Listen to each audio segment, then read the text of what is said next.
Assalamualaikum warahmatullahi wabarakatuh. Sahabat yang dicintai Allah, nikmat yang Allah berikan begitu besar mengalir dan tak terhitung jumlahnya. Tak dipungkiri, terkadang rizki dan kasih sayang Allah justru kita ganti dengan perbuatan dosa yang dilakukan setiap hari. Nauzubillah. Sudahkah kita mengingat Allah hari ini? Maka dari itu, beristighfarlah. Sahabat yang dicintai Allah, ketika melihat besarnya ciptaan Allah Subhanahu wa Ta'ala ini, kita mencoba untuk introspeksi diri apa yang sudah kita perbuat dari tugas kita sebagai manusia. Dan terkadang ketika kita menjalankan tugas dan kewajiban kita sebagai manusia, ada saja lalainya kita sebagai manusia ini. Maka itu yang akhirnya mendorong kita untuk banyak memohon ampun atas kelalaian ini. Beristighfar. Karena dengan istighfar yang kita ucapkan, maka nuktah-nuktah dosa yang ada dalam hati ini akan diampuni oleh Allah. Maka dengan sendirinya dia akan membersihkan hati. Kalau hati ini bersih, dia sehat. Kalau dia sehat, maka segala apapun akan terasa nikmat oleh dirinya. Maka ini kenikmatan yang utama. Ketika disampaikan bahwa istighfar mengampuni dosa, maka secara tidak langsung istighfar membersihkan hati. Secara tidak langsung istighfar dapat membuat hamba itu merasakan berbagai macam kenikmatan karena hatinya sehat. Dan inilah poros surga.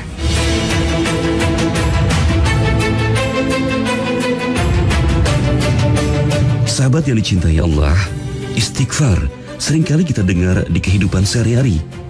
Tapi tahukah kita, istighfar adalah salah satu kalimat yang punya keistimewaan di sisi Allah. Istighfar membawa keridhaan Allah terhadap siapa saja yang melafazkannya. Allah Subhanahu wa Ta'ala senang pada hamba-hambanya yang selalu beristighfar.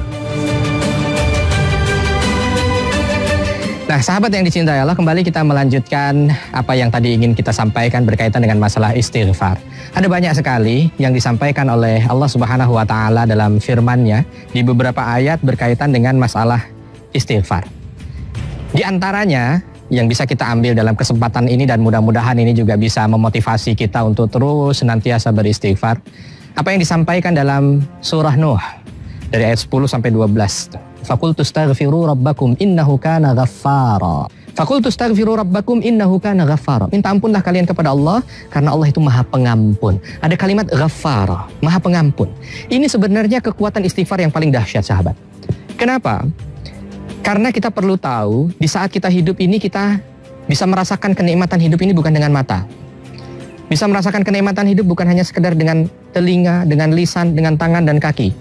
Secara gampangnya kita bisa merasakan kenikmatan hidup ini bukan dengan panca indera, sahabat. Tapi kita bisa merasakan kenikmatan hidup ini dengan hati. Hati yang ada dalam jiwa kita ini. Dan kita perlu tahu, ada sesuatu yang membuat hati ini sakit. Kalau dia sakit, maka segala kenikmatan tidak terasa nikmat walaupun itu sudah banyak Allah berikan kepada kita. Apa dia yang membuat dia sakit? Yang membuat dia sakit adalah dosa yang ada dalam hati ini. Yursilis sama alaikum midrara.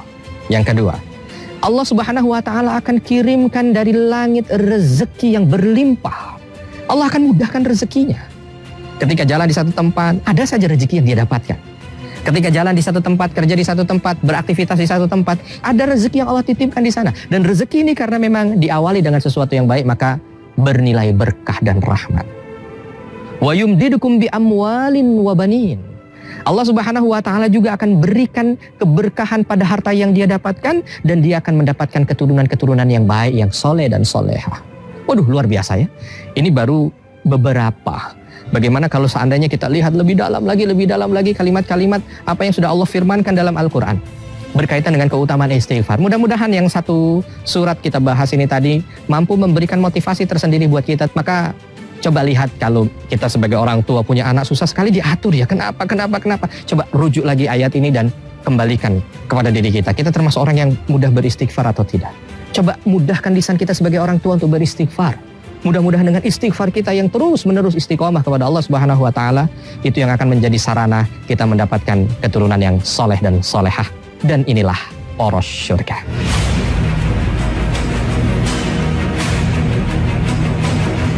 Sahabat yang dicintai Allah, banyak keutamaan yang akan kita terima jika kita senantiasa beristighfar. Di antaranya adalah mendapatkan ampunan Allah. Orang yang beristighfar juga dijanjikan akan masuk surga, karena kita akan semakin dicintai Allah. Dengan istighfar, kita juga bisa memperlancar rizki, membersihkan hati, hingga mencegah azab.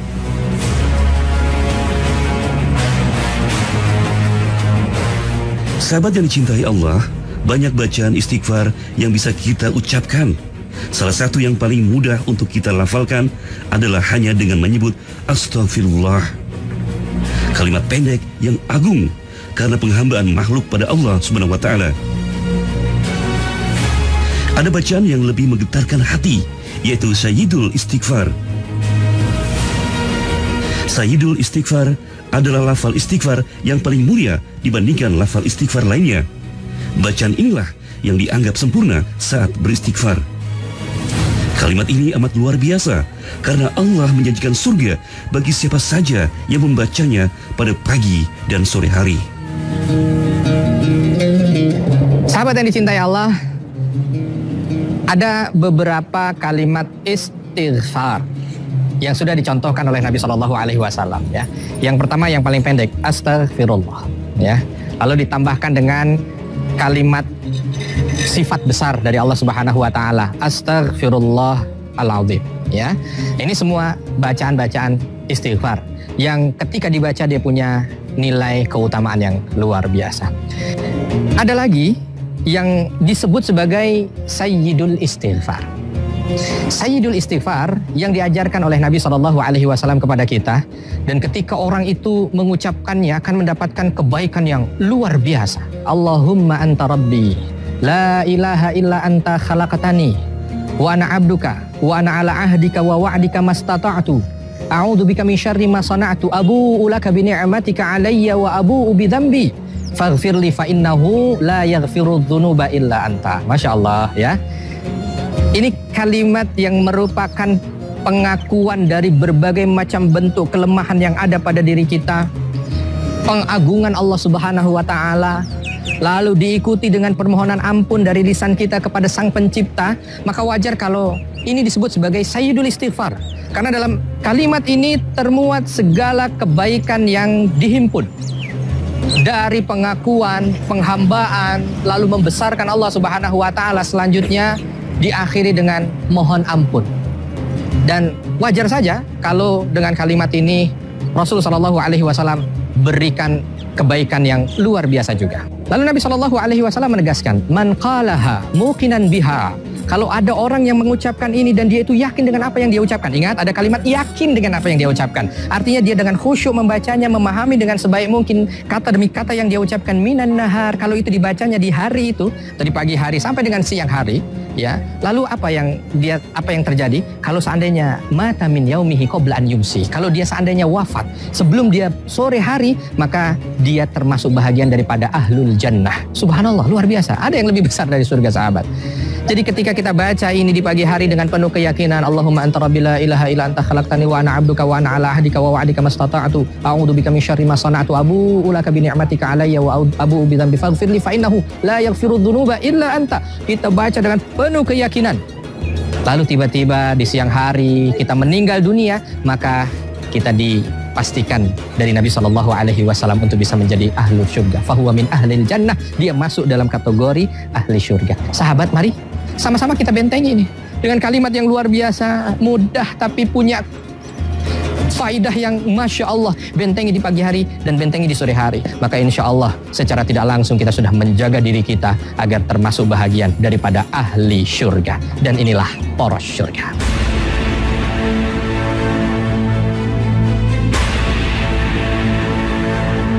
Sahabat yang dicintai Allah, Rasulullah Shallallahu Alaihi Wasallam senantiasa membasahi lidahnya dengan beristighfar.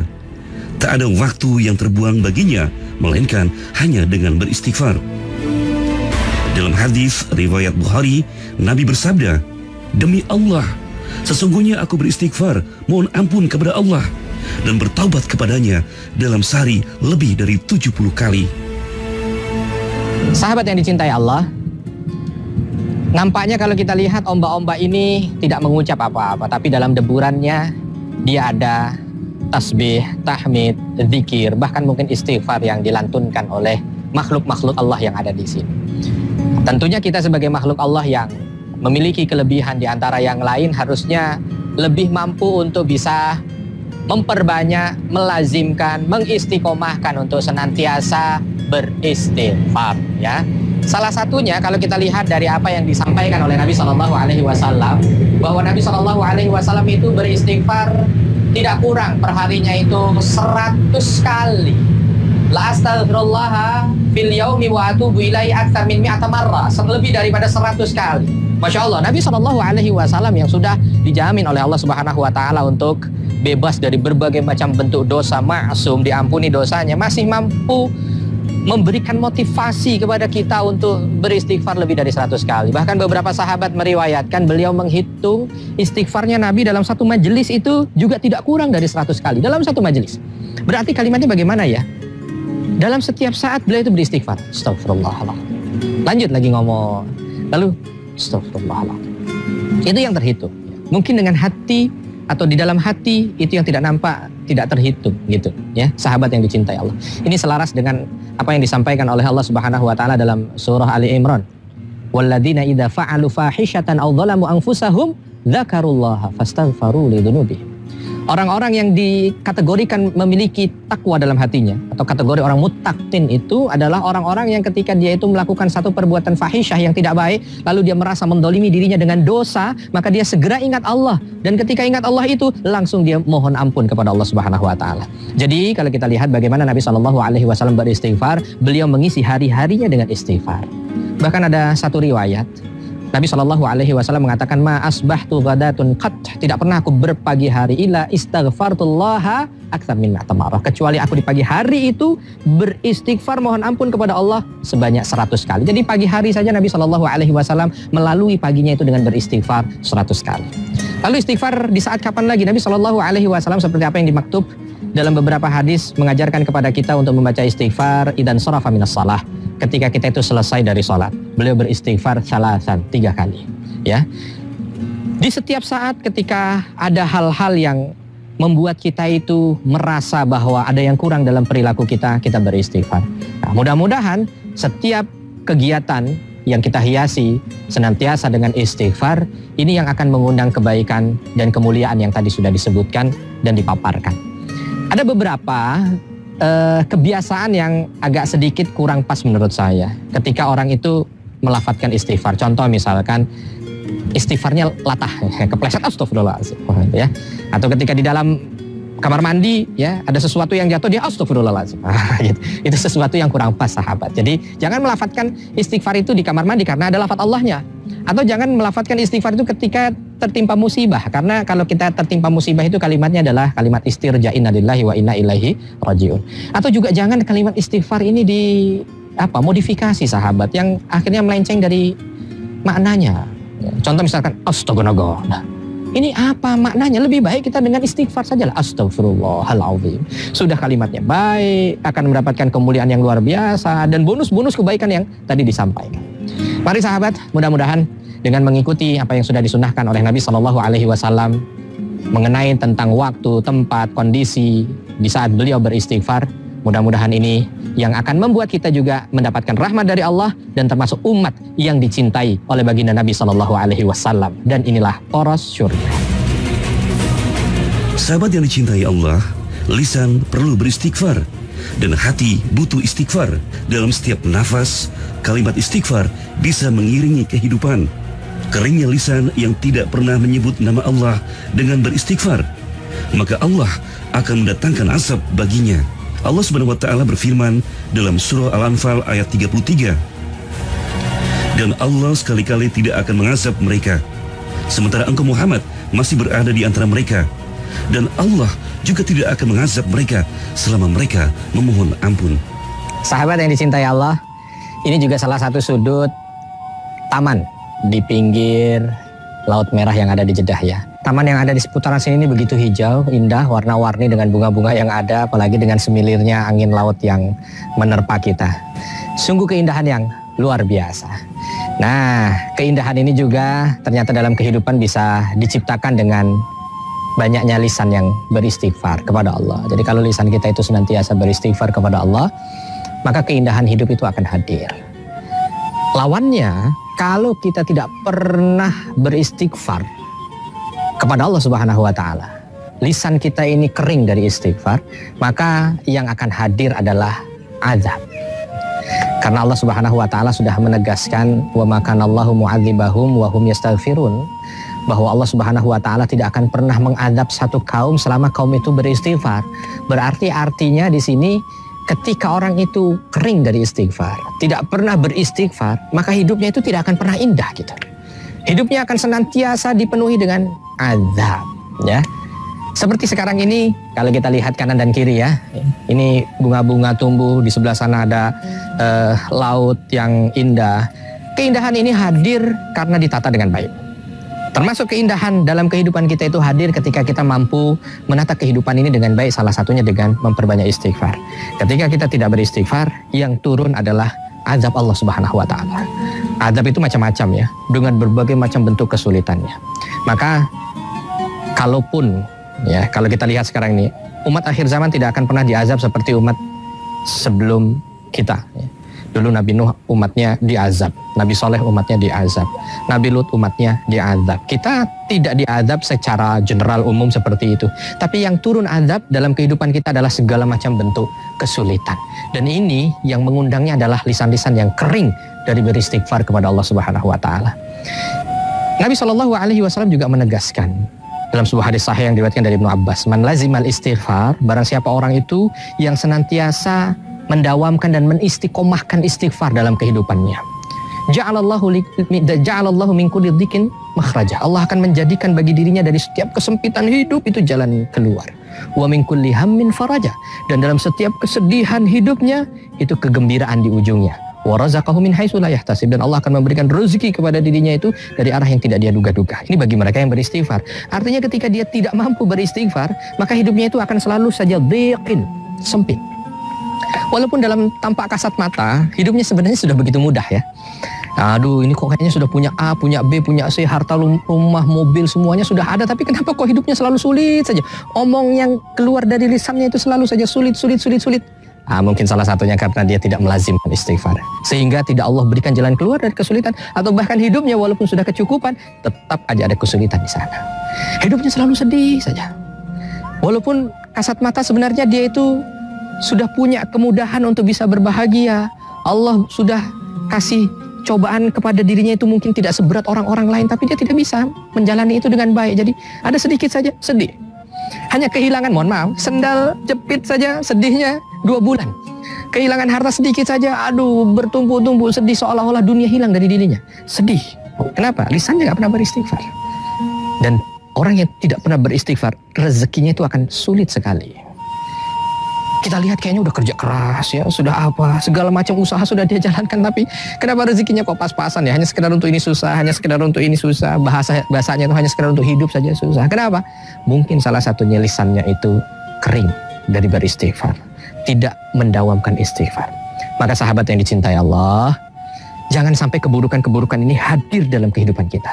Dan supaya keburukan ini tidak hadir dalam kehidupan kita, bentengi dia dengan lisan yang senantiasa basah untuk beristighfar, memohon ampun kepada Allah Subhanahu wa taala. Dan inilah poros syurga.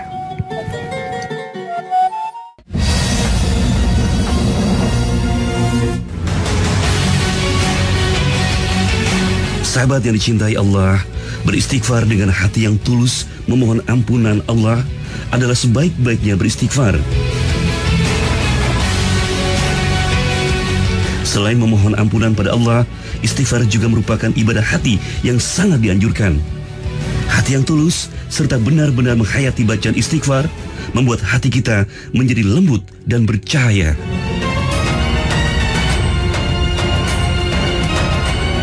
Sahabat yang dicintai Allah, berkaitan dengan istighfar ini ada pertanyaan ini dari sahabat kita ya, Rizky Ramadan, tapi tidak menyebutkan di mana lokasinya ya. Beliau bertanya, Ustadz, bagaimana ya? Saya sudah sering istighfar, tapi nampaknya kok masih merasa ada sesuatu yang kurang. Hati masih lalai. Ini pertanyaannya singkat. Coba kita jawab nih ya, sahabat yang dicintai Allah. Kita tadi sudah berbicara tentang masalah keutamaan istighfar. Banyak sekali keutamaan istighfar yang sudah kita ketahui. Dan keburukan orang yang meninggalkan istighfar. Tapi ketika ada orang beristighfar tapi kok masih merasa hatinya lalai, masih ada kesulitan, gundah gulana dalam hati. Bagaimana ini ya? Sekarang gini sahabat, yang terpenting adalah kita sudah istighfar dulu. Nah ini ya, yang penting kita sudah istighfar. Kalau hatinya masih lalai bagaimana? Ada beberapa kemungkinan. Satu, istighfar kita belum ikhlas. Kita istighfar ingin dipuji mungkin. Kita istighfar ya menjadikan itu sebagai beban mungkin. Jadi ikhlaskan dulu karena Allah. Minta ampun betul-betul ikhlas kepada Allah Subhanahu wa taala atas dosa yang pernah kita lakukan. Ini yang pertama, mungkin karena kurang ikhlasnya. Yang kedua, mungkin jumlahnya juga belum seberapa sahabat. Kalau ada, mohon maaf, ini contoh kloset yang banyak sekali kotoran sudah menempel di sana, keraknya sudah banyak. Tentu kan ketika kita ingin membersihkan tidak cukup hanya dengan sekali serok atau 2 kali sikat gitu ya. Pasti akan terus dulu. Jangan kita baru 3 kali sikat kita bilang, kenapa ya saya sudah sikat tapi ini belum bersih-bersih. Ada kemungkinan mungkin jumlahnya yang kurang. Ada kemungkinan mungkin kualitasnya yang kurang. Maka dari itu jumlah tambah. Jumlah tambah, terus, tingkatkan terus. Itu udah bagus, sudah beristighfar, sudah bagus. Tingkatkan lagi, perbanyak lagi. Lalu yang ketiga, kualitasnya mungkin. Coba sambil dengan beristighfar itu kita mencoba untuk menghayati, mencoba untuk memaknai, mencoba untuk menyadari bahwa ada yang kurang dalam kehidupan kita dengan banyaknya dosa yang kita kerjakan. Kita betul-betul mengharap dengan penuh ikhlas kepada Allah Subhanahu wa taala agar Allah itu ampuni dosa-dosa kita. Maka insya Allah ini yang akan mendorong kekuatan kualitas dari istighfar kita.